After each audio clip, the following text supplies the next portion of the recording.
He stood in front of my neighbors and said it like I wasn't even there. Sell the lake house. Dad has nothing. He's just an old man with a broken truck and dreams too big for his bank account.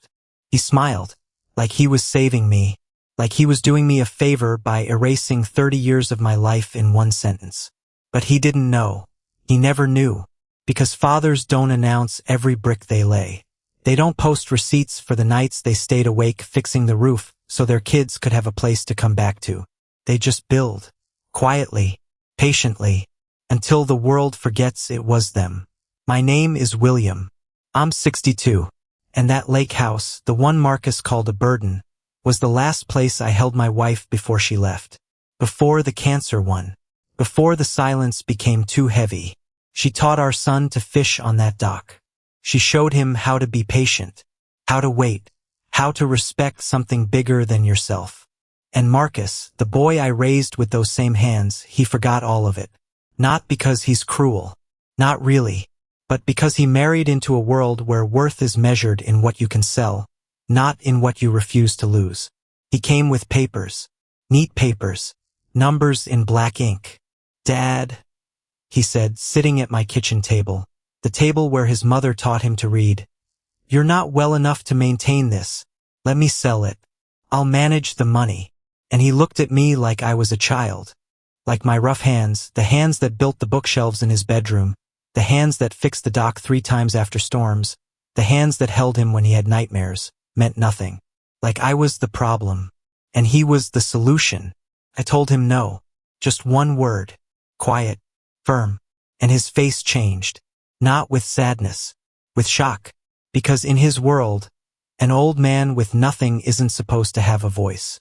He's supposed to sign. He's supposed to agree. He's supposed to disappear gracefully so the people with suits can take over. But I'm not disappearing. Not yet. Not while there's still water in that lake.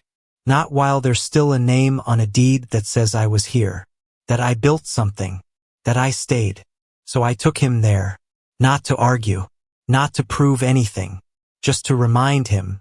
We drove in my truck. The old one with rust near the door. The one he was embarrassed to be seen in. And he didn't say a word the whole way. Just looked out the window like the trees were something he had outgrown. When we got there, the house was exactly as I left it.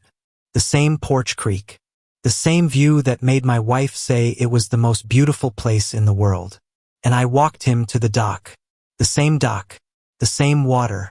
The sun was going down. The way it always did when she was here. Golden light on the surface. Small ripples like the lake was breathing. I didn't rush him. I didn't explain everything. I just let him stand there. Let him feel the wind.